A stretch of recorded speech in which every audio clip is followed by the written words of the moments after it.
ہماری انڈسٹری مقابلہ نہیں کر سکتی ان انڈسٹریز کا جو کہ 25% کم بجلی پہ چل رہی ہیں. اور آپ نے دیکھا ہوگا کہ 2013 سے 2018 میں ہماری جو ایکسپورٹس تھیں وہ بجائے آگے بڑھنے کی وہ نیچے آنی شروع ہو گئی تھی, اور ہماری 25 ارب سے تقریباً 20 ارب ڈالر پہ ایکسپورٹس پہنچ گئی تھی. تو ہم نے آتے ساتھ ہی کوشش کی ایکسپورٹس بڑھانے کی. ایکسپورٹس بڑھانے کی کیوں کوشش کی؟ کیونکہ ملک کی دولت تو بنتی تب ہے جب اس کی گروتھ ریٹ ایکسپورٹس کے اوپر بیس ہو. تو جتنی ایکسپورٹس بڑھیں گی ملک میں زیادہ پیسے آئیں گے اور ملک کی دولت زیادہ بڑھے گی, روپیہ مضبوط ہوگا. تو ہم نے ایکسپورٹرز کو پوری طرح انسینٹیوز دیے, اور مجھے بڑی خوشی ہے کہ یہ کووڈ کے بعد پاکستان بر صغیر میں وہ ملک ہے جو سب سے تیزی سے نکلا ہے, اس کی ایکسپورٹ سب سے تیزی سے بڑھی ہے. اور ویسے بھی پاکستان سب سے تیزی سے جو کووڈ کا ساری دنیا میں عذاب آیا ہوا ہے, پاکستان اس میں سے سب سے بہتر نکلا ہے, اور یہ دنیا نے اکنالج کیا. تو آج جو میں پیکیج اناؤنس کرنا چاہتا ہوں, مجھے خوشی یہ ہے کہ اس سے اور انشاءاللہ ہماری ایکسپورٹس بھی بڑھیں گی, اور جو ہماری ڈومیسٹک انڈسٹری ہے, ہماری جو ڈومیسٹک صنعت ہے, وہ بھی آگے بڑھے گی.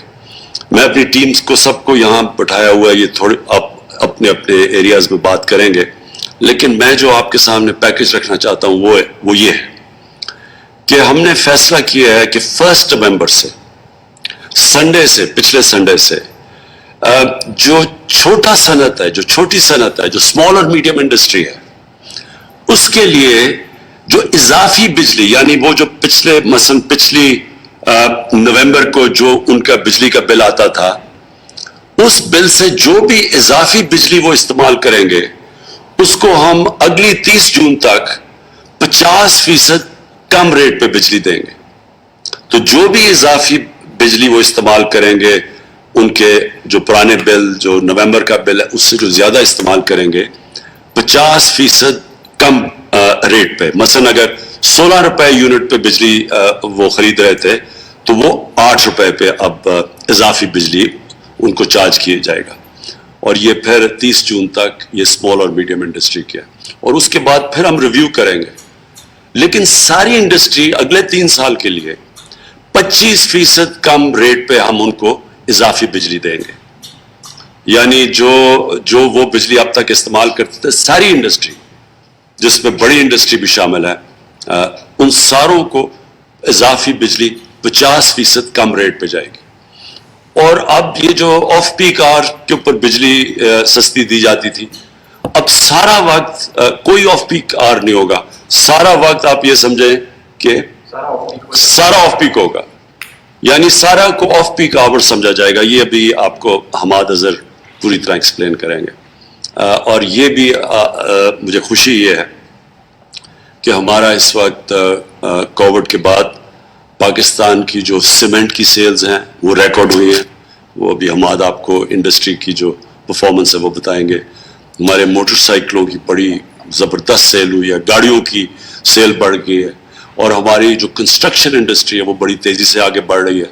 اس کا مطلب کیا کہ روزگار ملے گا ہمارے لوگوں کو. سب سے بڑا ایک حکومت کی ذمہ داری ہے کہ اپنے لوگوں کو روزگار دے, اور روزگار جب جیسے جیسے زیادہ ملتا رہے گا اسے غربت کم ہوتی جائے گی.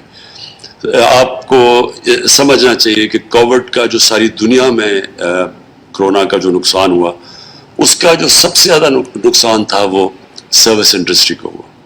اور وہاں بہت یعنی ریسٹورانٹس, یہ جو شادی گھر, یہ ٹورزم, یہ سب بہت بری طرح متاثر ہوئی. تو یہ ہمارے لیے بہت ضروری ہے کہ ہم اپنی جلدی سے تیزی اپنے ملک کے اندر انڈسٹریلائز کریں. اور انڈسٹریلائزیشن کا جو اصل مقصد ہے یہ کہ ملک میں دولت بڑھے گی, اور جیسے جیسے ہماری دولت بڑھے گی ہم اپنے قرضوں کی قسطیں واپس کر سکیں گے, کیونکہ ہمارے اوپر یہ قرضوں کا بوجھ پڑا ہوا ہے. تو جیسے جیسے دولت میں اضافہ ہوگا, ویلتھ کریشن ہوگی, تو ہمارے پہ جو ہماری قوت ہوگی قرضے واپس کرنے کی وہ بڑھ جائے گی. اب میں چاہوں گا کہ حماد اظہر آپ سے پہلے بات کریں.